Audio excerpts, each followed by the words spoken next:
आदरणीय ब्रह्मचारी धर्मपद, त्याचप्रमाणे या ठिकाणी उपस्थित असलेले सर्व धर्मबंधू आणि म्हणजे आपली जी संख्या आहे ती तशी खूप कमी आहे, काही हरकत नाही.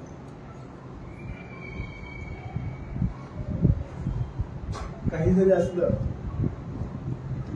तरी आपला हा त्रिरत्न बौद्ध महासंघ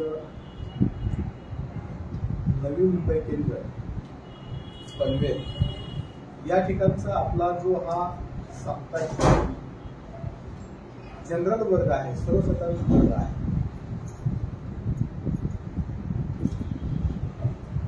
तो एक विशेष वर्ग आहे की ज्यामध्ये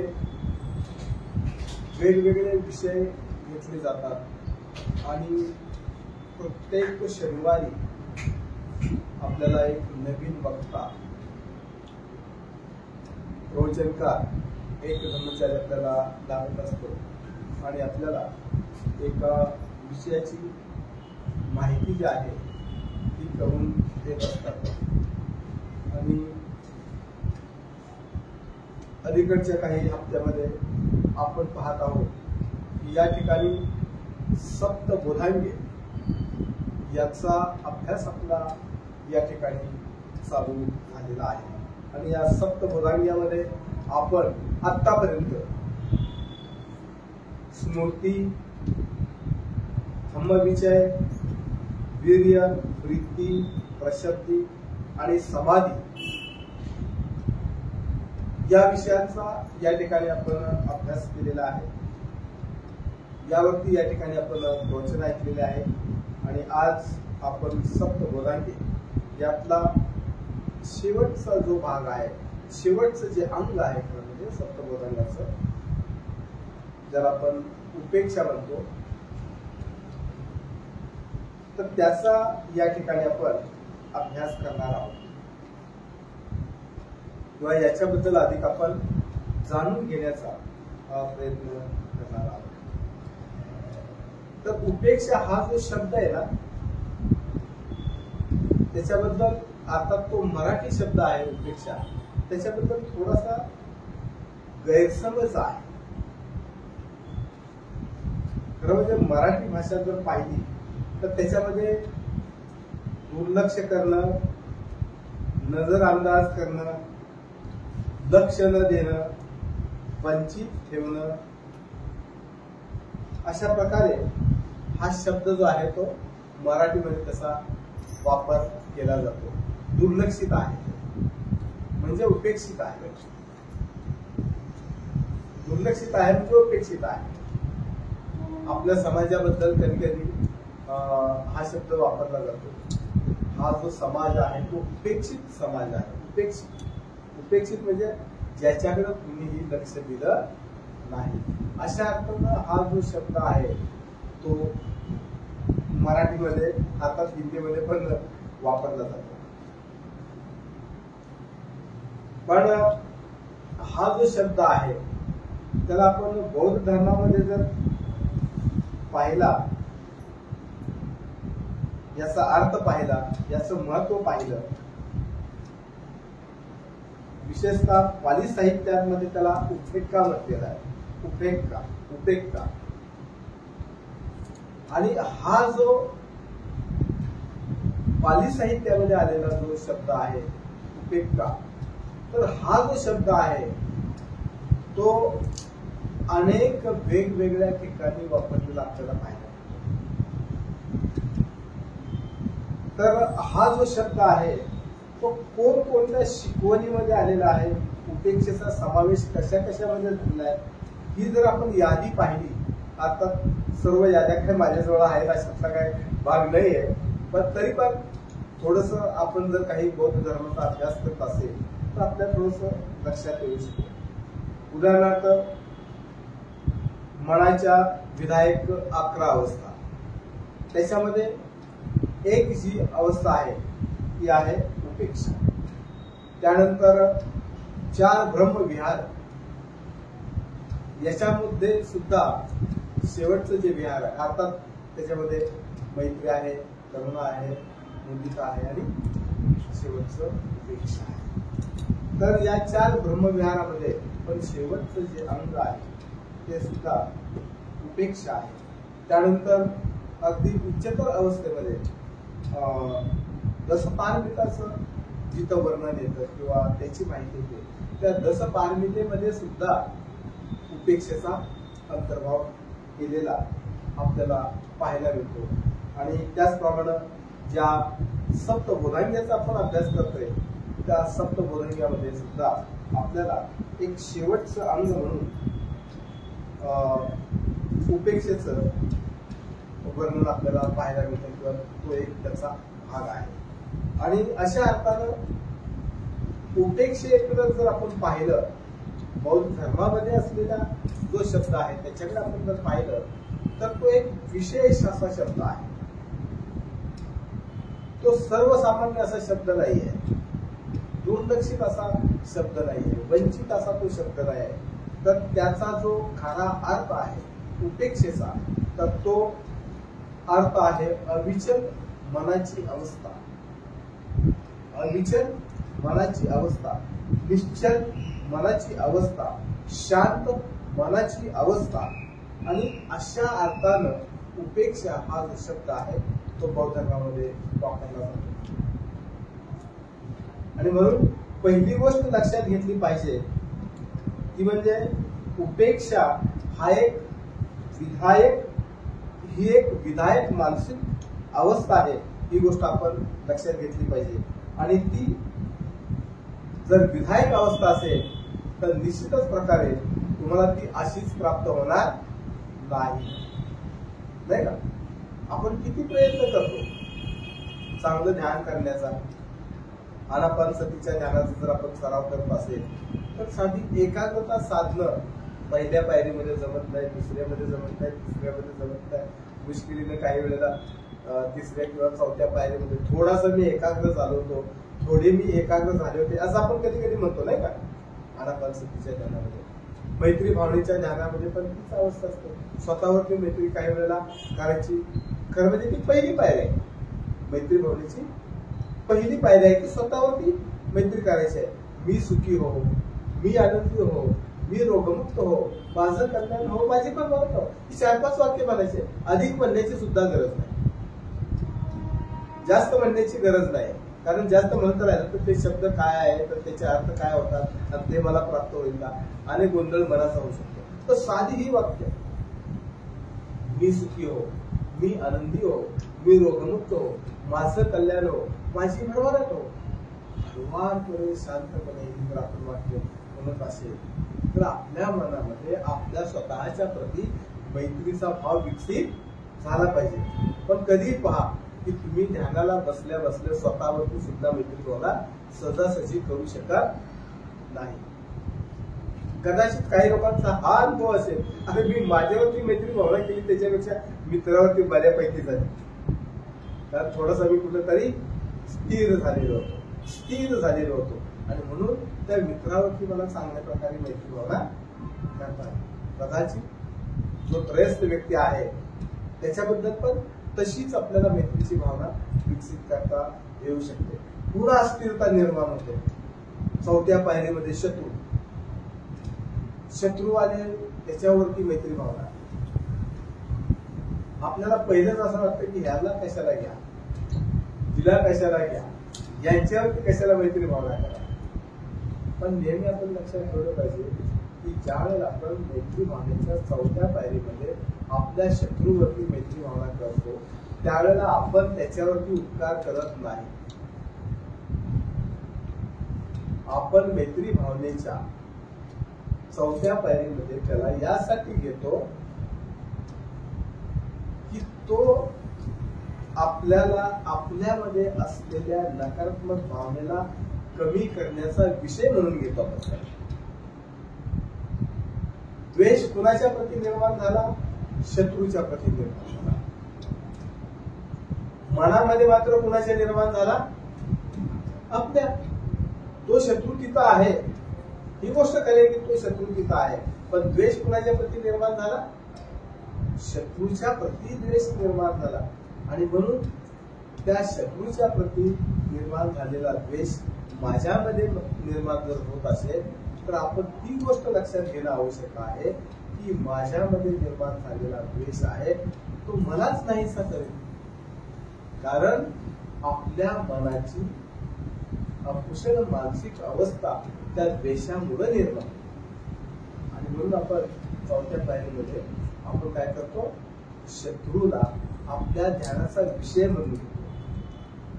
आपल्या मैत्रीनं तो बदलेला किंवा न बदलेल हा नंतरचा भाग आहे, पण आपण मात्र बदलू शकतो, आपण त्याच्यावरती मैत्री करू शकतो. कठीण गोष्ट आहे की नाही.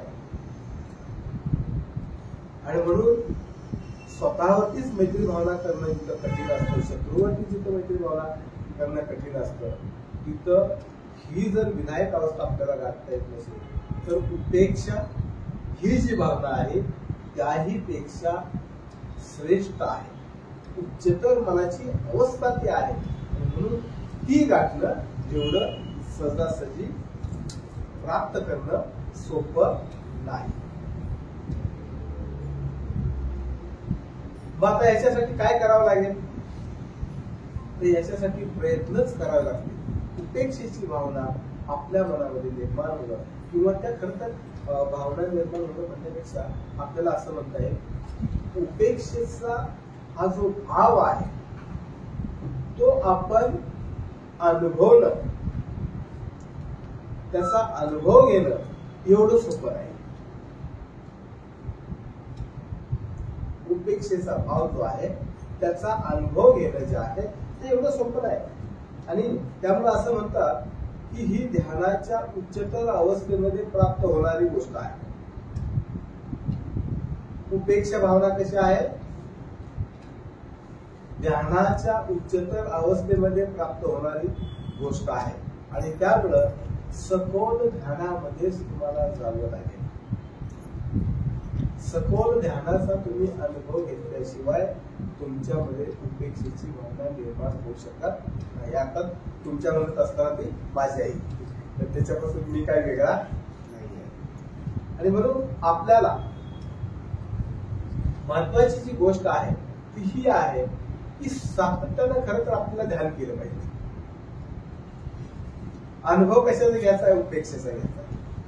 पण उपेक्षेचा अनुभव जर घ्यायचा असेल तर आपल्याला सातत्यानं ध्यान केलं पाहिजे. नुसतं सातत्याने ध्यान करणं एवढं सुद्धा पुरेसं नाही. मी काही वेळेला अगदी धम्मचारीसाठी विनंती केलेल्या लोकांचे जे वर्ग घेतो, मित्रांचे खास करून, त्यांच्यामध्ये मी त्याला विचारतो की तुमचं ध्यान कसं चाललंय. तर नेहमी मला मित्र सांगतात चांगलं आहे, बरं आहे, माझं ध्यान चांगलं चाललेलं आहे. मी थोडस पूर्वी माझं कमी होतं, 20 ते 25 मिनिटाचं ध्यान होतं, ते आता मी वाढवलेलं आहे 30-40 मिनिटं. आणि जर 30-40 मिनिटं जर करत असेल तर आता मी 40-50 मिनिटं किंवा 1 तासापर्यंत मी ध्यान करतो. तर आपल्या ध्यानामध्ये वाढ होणं, अधिक दीर्घकाळ आपण ध्यानाला बसणं किंवा दीर्घकाळ आपण ध्यान करणं ही एक चांगली गोष्ट आहे, नाही का. एक सराव म्हणून, एक प्रॅक्टिस म्हणून दीर्घकाळ ध्यान करणं जे आहे ही चांगली गोष्ट आहे. पण जर आपण असं दीर्घकाळ असं ध्यान जर आपण करत असेल तर मग आपल्याला काही अनुभव येऊ शकतात. ते अनुभव सुद्धा आपल्याला आले पाहिजे. आता क्वचितच काही लोक ध्यानामध्ये आलेले जे अनुभव आहेत ते सांगू शकतात. तर कमी ध्यान करणाऱ्याच्या वाट्याला हे अनुभव येणं थोडस कठीण आहे. पण जर आपण दीर्घकाळ ध्यान करत असेल, अर्थात मी असं नाही कमी ध्यान करणाऱ्याला अजिबातच काही अनुभव येणार नाही असं सुद्धा नाही.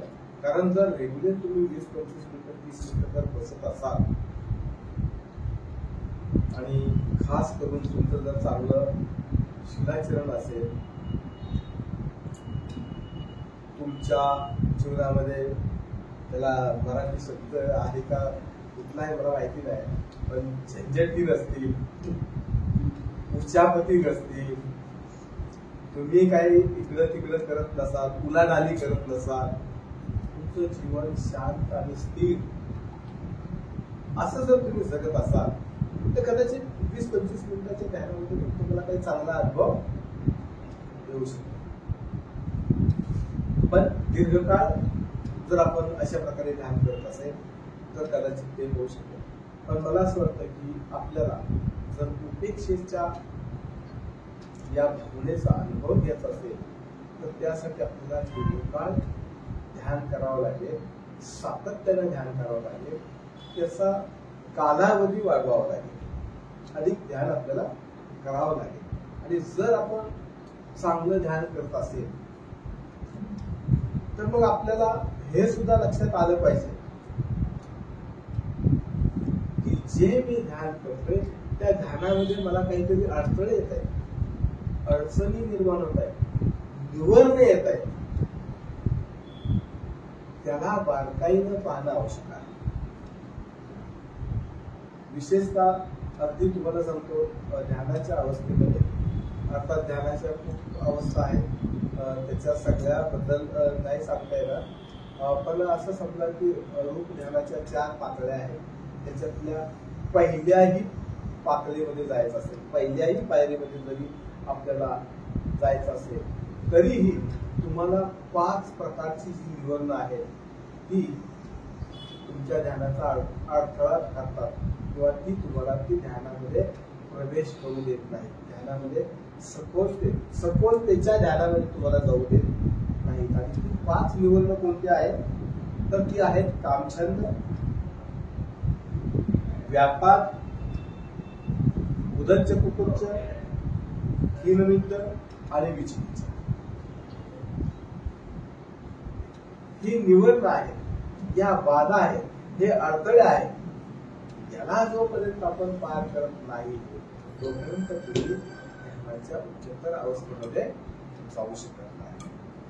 आणि म्हणून या निवरणाला जे आहे ना आपल्याला ओळखता आलं पाहिजे.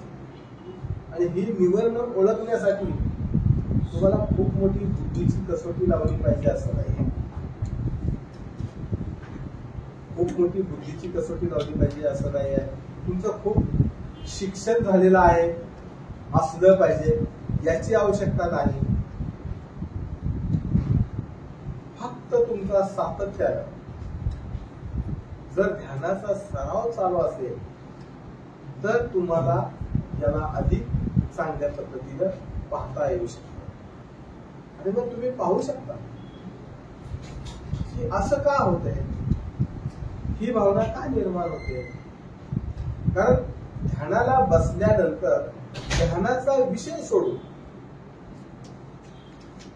आपण सर्वसाधारणपणे आपण मैत्री भावना आणि आनापानसतीचं ध्यान करतो नाही का. तर मग आपण हे लक्षात घेतलं पाहिजे आनापानसती या ध्यानाचा उद्देश मला एकाग्रता प्राप्त करणं हा आहे. किंवा जर मैत्री भावनेचं ध्यान तुम्ही करत असाल तर माझ्या मनाची विधायक अवस्था निर्माण करणं हा माझा उद्देश आहे. जर या उद्देशापासून माझं मन ढळत असेल, विचलित होत असेल आणि या ध्यानाचे विषय सोडून अन्य काही बाबी जर माझ्या ध्यानामध्ये येत असतील तर तो ध्यानाचा अडथळा आहे की नाही. अडथळे 1 ते 10 अंक मोजत असताना आपल्याला विस्मरण होतं किंवा दुसरे काहीतरी विचार येतात. मैत्री भावनेचं ध्यान करताना पण दुसरे काही विचार येतात. तर असं का होतं तर ती निवरणं असतात, ते अडथळे असतात ध्यानात आणि ते तुम्हाला ध्यानामध्ये सखोलतेमध्ये ध्यानाचं जाऊ देत नाही. उदाहरणार्थ कामछंद आहे, कामछंद हा एक अडथळा आहे. तर हा कामछंद काय आहे. कामछंद म्हणजे इंद्रिय तुष्टीची अभिलाषा, इच्छा. आपल्याला काहीतरी डोळ्यानं पाहावं असं वाटतं, नाकानं विशेष प्रकारचा सुगंध घ्यावा असं वाटतं, जिभेनं विशेष प्रकारची चव घ्यावी असं वाटतं, कानानं विशेष प्रकारचा आवाज ऐकावा असं वाटलं, शरीराला विशेष प्रकारचा स्पर्श व्हावा असं वाटतं, आणि मनानं कुठल्या तरी विचारामध्ये गुंतून जावं असं वाटतं किंवा गुंतून आपण जातोच. तर हा सगळा जो आहे तो कामछंद आहे. कधी कधी तुम्हाला असं वाटत असेल मी ध्यानाला बसलोय आणि हे एक विशिष्ट अशी वेळ झालेली आहे आणि मला एक कप चहा असता तर बरं झालं असतं. चहा मला एक कप पाहिजे असं वाटलं, वाईट गोष्ट आहे का? अजिबात नाही. मला एक कप चहा पाहिजे असं वाटणं वाईट गोष्ट नाहीये. पण ज्या वेळेला मी ध्यानात बसतो डोळे मिटून, त्यावेळेला असं वाटतं की मला आता एक कप चहा पाहिजे, तर तो अडथळा आहे. अर्ध्या तासाचं 1 तासाचं तुमचं ध्यान झालं समजा, आणि त्यानंतर तुम्ही चहा पिऊ शकता किंवा ध्यानाला बसण्याच्या अगोदर तुम्ही चहा पिऊ शकता.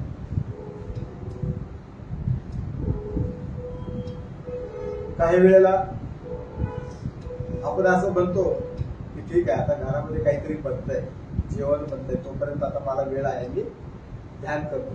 आता ते ऋषी मंडळीच्या बाबतीमध्ये अधिक असं होऊ शकतं नाही का? आई असेल, पत्नी असेल, बहीण असेल, घरामध्ये काहीतरी किचन मध्ये बनवतो आणि लगेच आपल्याला भजी तळण्याचा वास आला तर आपल्याला काय वाटतं? 5 मिनिटं लवकर ध्यान संपवतो, भजी खाल्ली पाहिजे. जर तुम्हाला आवडत असली तर खाण्याची इच्छा निर्माण झाली.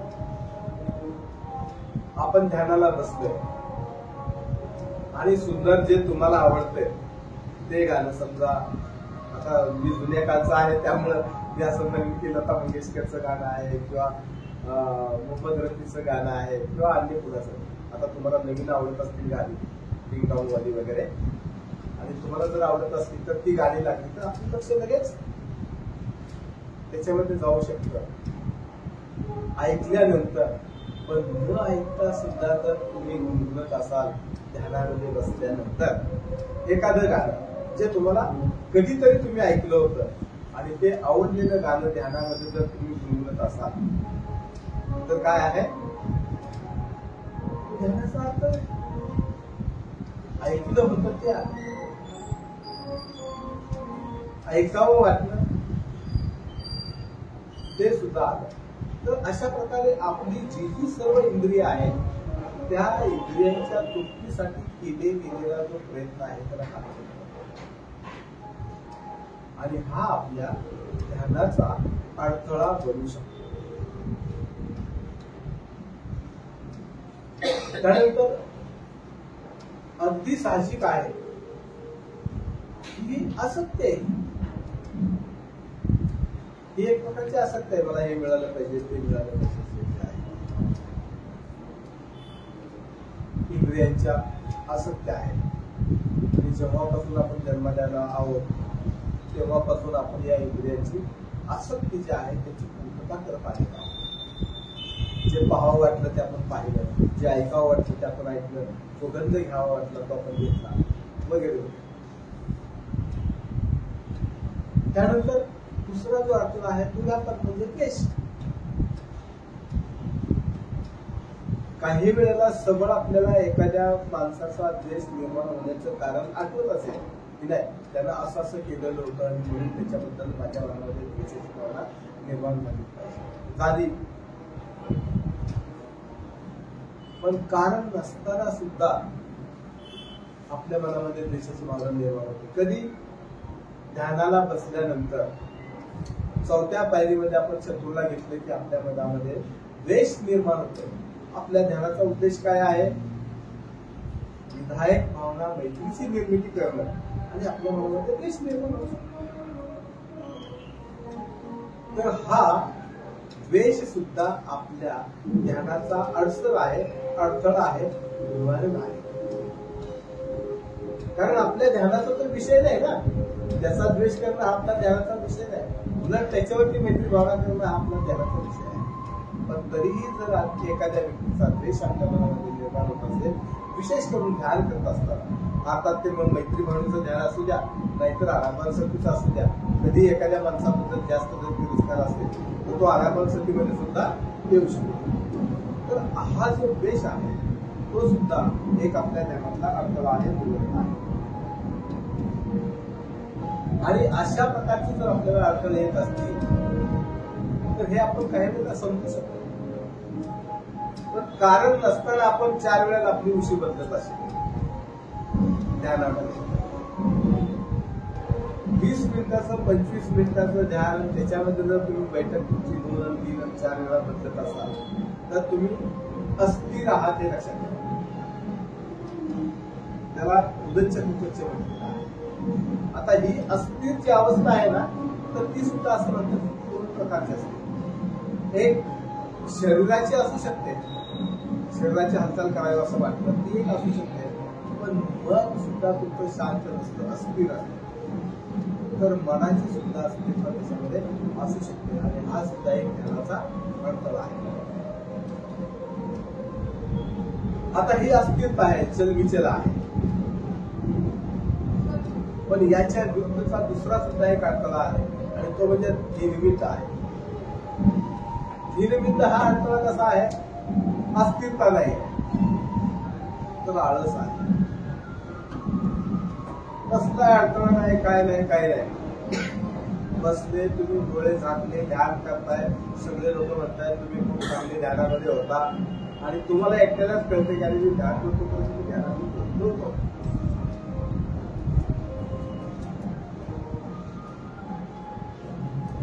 आळस हा एक असा अडथळा आहे की जो तुम्हाला काही करू देतो. आळस हा अडथळा कसा आहे? जो तुम्हाला काहीही करू देत नाही. तुम्ही ध्यान करत नाही, पुढे जात येत नाही, काहीच नाही, स्थिर स्तब्ध. आणि त्यामुळं हा जो अडथळा आहे ना, हा आला तरी लवकर कळणं कठीण.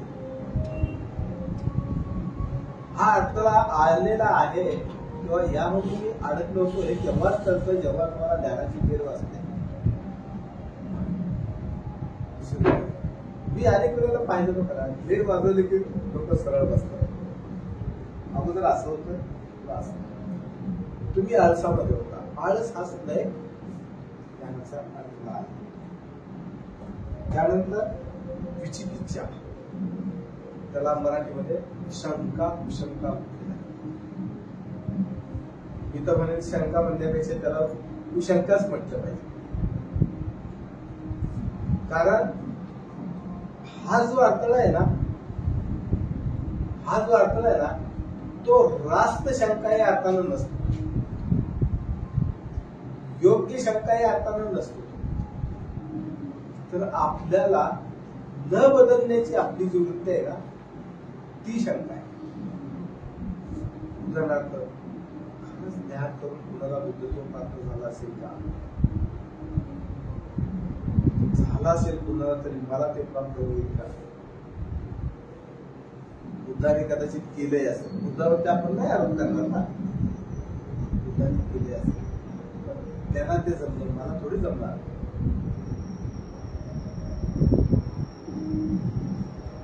अशा प्रकारच्या अगदी बुद्धत्व प्राप्तीसाठी सुद्धा तुमच्या मनामध्ये शंका येऊ शकतात.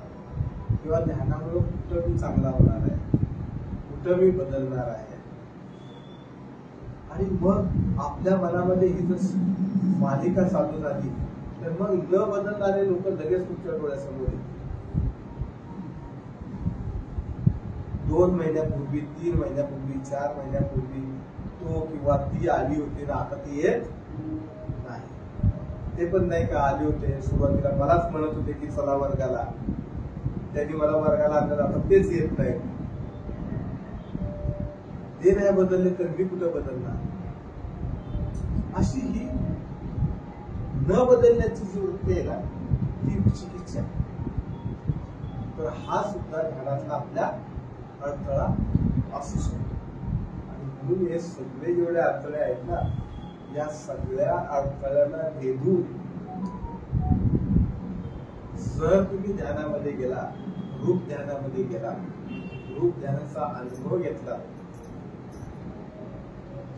तर तुम्हाला उपेक्षा भावनेकडे जाता येऊ शकतं. कधी जाता येऊ शकतं? हे अनुभव रूप ध्यानाच्या अवस्थेमध्ये तुम्ही जर गेला तर या अडथळ्यांना भेदल्याशिवाय तुम्ही रूप ध्यानामध्ये जात नाही. आणि हे अडथळे भेदून जर रूप ध्यानामध्ये गेला तर त्याच्याही वरची अवस्था उपेक्षेची आहे.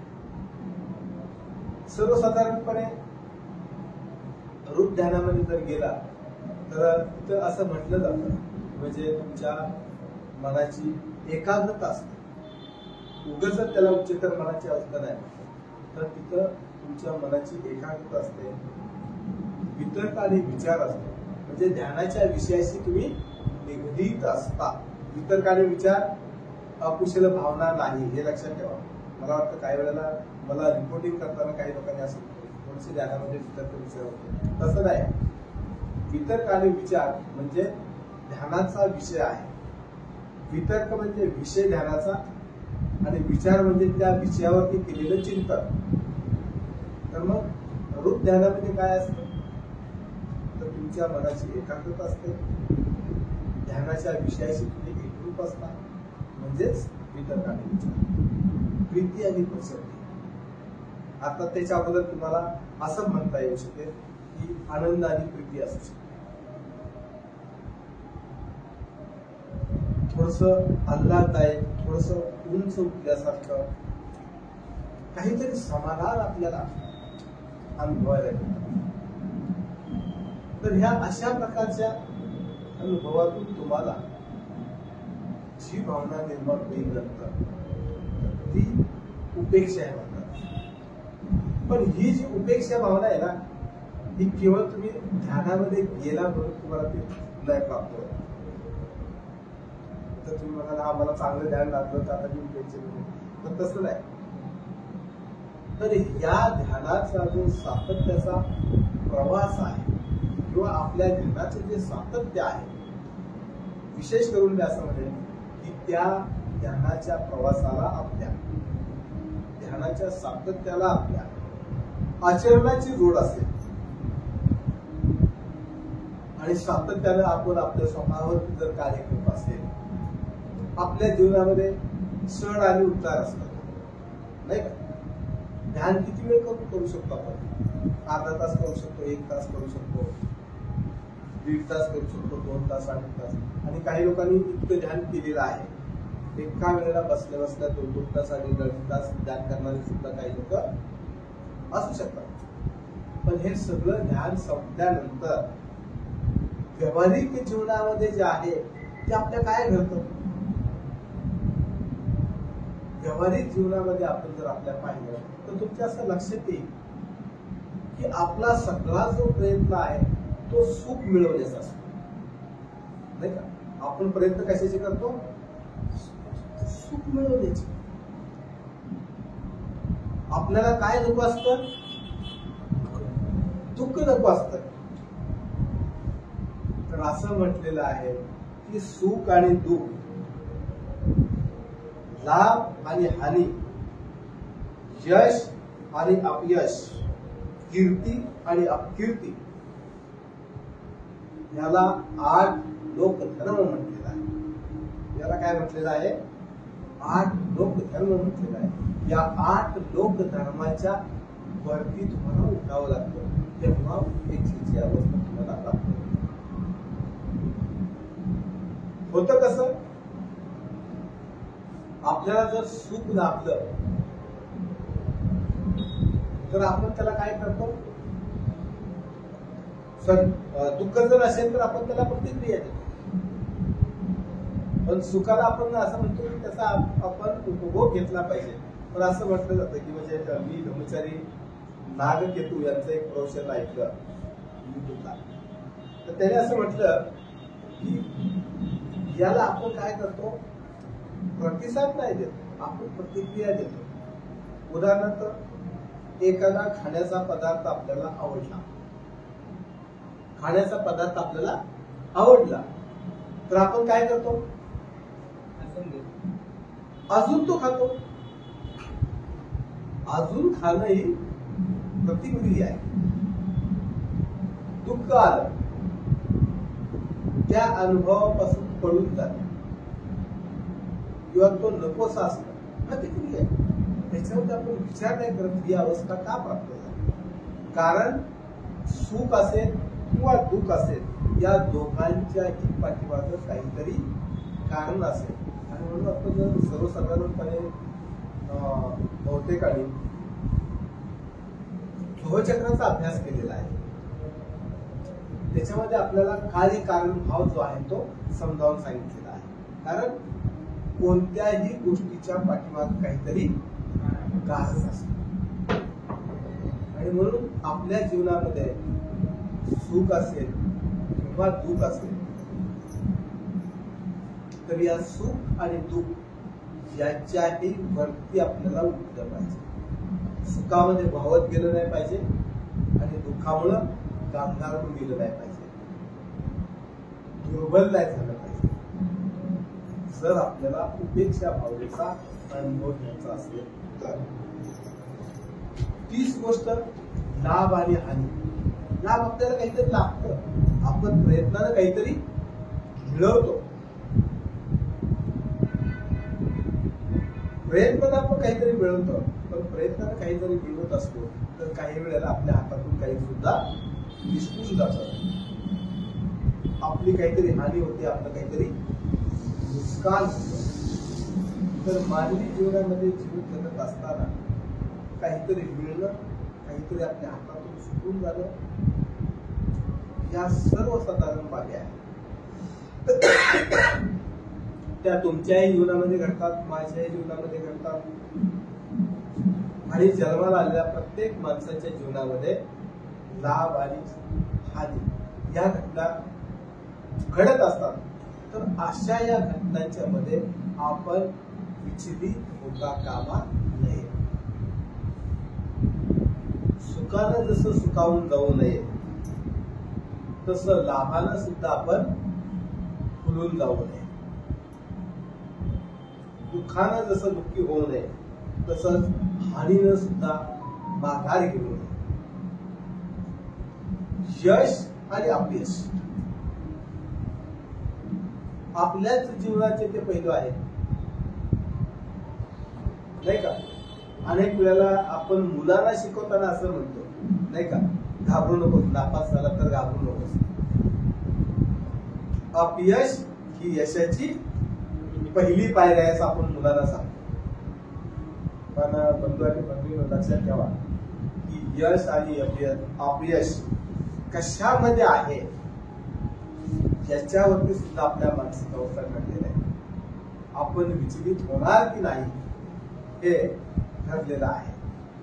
छोटी गोष्ट असेल तर ठीक आहे, पण ती मोठ्या प्रमाणामध्ये मोठी गोष्ट असेल, मोठं यश असेल तर निश्चित त्याचा आनंद होईल.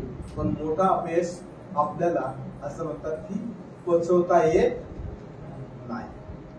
आणि म्हणून याबद्दल सुद्धा आपण लक्षात ठेवलं पाहिजे की इथं सुद्धा आपण विचलित होता कामा नये.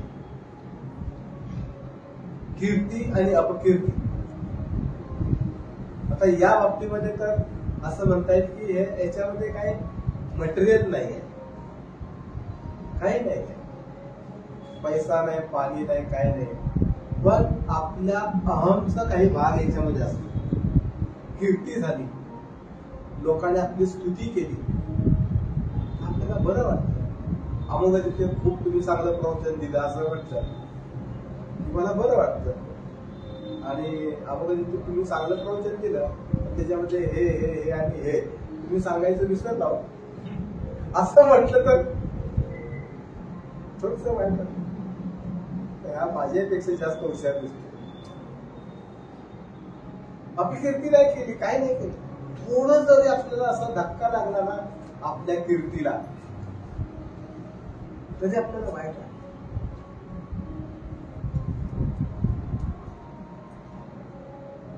तर आपण काय करतो, त्याचा अभ्यास करतो. मी सातत्यानं प्रकाश झोतामध्ये असलो पाहिजे. मी पाहिलेलं आहे की म्हणजे अशा प्रकारे ज्यांनी त्याला काय म्हणतात, काही लोक अशी महत्वाकांक्षी असतात की त्यांना काहीतरी मिळवायचं असतं. मला हे मिळालं पाहिजे, ते मिळालं पाहिजे, आणि ते नाही मिळालं तर इतके नाराज होतात ना, विचारू नका. मिळालं तर त्याला काय झालं, कीर्तिमान झाल्यासारखं वाटतं, अधिक काहीतरी मला मिळालं. पण अशा प्रकारे जीवनामध्ये काही वेळेला काही कारणामुळे तुमची कीर्ती सर्वदूर पसरू शकते. पण अनेक लोकांची उदाहरण आपल्याला हे पाहायला मिळतं की ज्यांची कीर्ती पसरलेली आहे त्यांच्याबद्दल अपकीर्ती सुद्धा त्यांची आपल्याला ऐकायला मिळते. आता त्यांच्या स्वभावाचा, त्यांच्या वागण्याचा, त्यांच्या कृतीचा तो परिणाम असेल. आणि काही वेळेला लोकांनी त्यांच्यावरती केलेला आरोप असू शकतो, त्यांच्यावरती विनाकारण बोट ठेवला असेल, पण तो माणूस मात्र त्याची मात्र अपकीर्ती झाली, त्याला लोकांनी दोष दिला. आणि म्हणून अशा या लोकधर्मापासून, हे लोकधर्म आहे, सुख आहे, दुःख आहे, लाभ आहे, हानी आहे, यश आहे, अपयश आहे, कीर्ती आहे, अपकीर्ती आहे, या सर्व 8 लोकधर्मापासून आपण काय केलं पाहिजे, वर उठलं पाहिजे, विचलित व्हायचं नाही. ते खाली आणि त्याच्याही वरती आपण स्थिर मनाची अवस्था, त्याला उपेक्षा म्हटलेला आहे. आणि म्हणून या 8 लोकधर्म जे आहेत ते कायमस्वरूपी माणसाला काय करतात, अस्थिर करतात. चांगलं वाटलं तरी तुम्ही अस्थिर असता, आणि तुम्हाला वाईट वाटलं तरी तुम्ही अस्थिर असता. आणि म्हणून आपण याच्या सातत्यानं वर उठण्याचा प्रयत्न केला पाहिजे की आपल्याला कशा पद्धतीनं जीवन जगायचं आहे हे आपण लक्षात घेतलं पाहिजे. आणि म्हणून ध्यानाचे जे उच्चतर अनुभव येत असतात, त्यानंतर आपल्या दैनंदिन जीवनामध्ये जगत असताना हे जे काही अनुभव येतात, सुख दुःख, यश अपयश, कीर्ती अपकीर्ती, लाभ हानी, जे काही अनुभव येतात, त्या सगळ्या येणाऱ्या अनुभवांच्या वरती आपण उठण्याचा काय केला पाहिजे, सातत्यानं प्रयत्न केला पाहिजे. आणि जर असे आपण वरती उठत असेल तर आपण या उपेक्षा भावनेचा अनुभव घेऊ शकतो. आणि म्हणून तिला असं म्हटलेलं आहे की ती जी उपेक्षेची भावना आहे ती पर्वता समान आहे. काय म्हटलेलं आहे, उपेक्षेची भावना पर्वता समान आहे, हलत नाही, फिरत नाही, काही नाही, स्थिर अशी अवस्था आहे. आणि म्हणून आपल्या मनाची अवस्था एखाद्या पर्वता समान आपण तयार केली पाहिजे, आणि ती आहे उपेक्षा. आणि अशा प्रकारची उपेक्षेची भावना बुद्धत्वाचं ते एक अंग आहे. ती भावना बाबासाहेबांच्या मध्ये होती. त्यामुळं आपल्यावरती झालेले आरोप प्रत्यारोप, यश अपयश याला कधीही बाबासाहेब खचून गेले नाही, रुळून गेले नाही. आपल्या कामाला कधी त्यांनी ब्रेक दिला, सातत्यानं ते प्रवाहित राहिले. आणि म्हणून उपेक्षाची भावना आहे ती उच्चतर मनाची अवस्था आहे, बुद्धत्वाची ती एक अवस्था आहे. म्हणून तिच्यासाठी सातत्यानं प्रयत्न करणं गरजेचं आहे.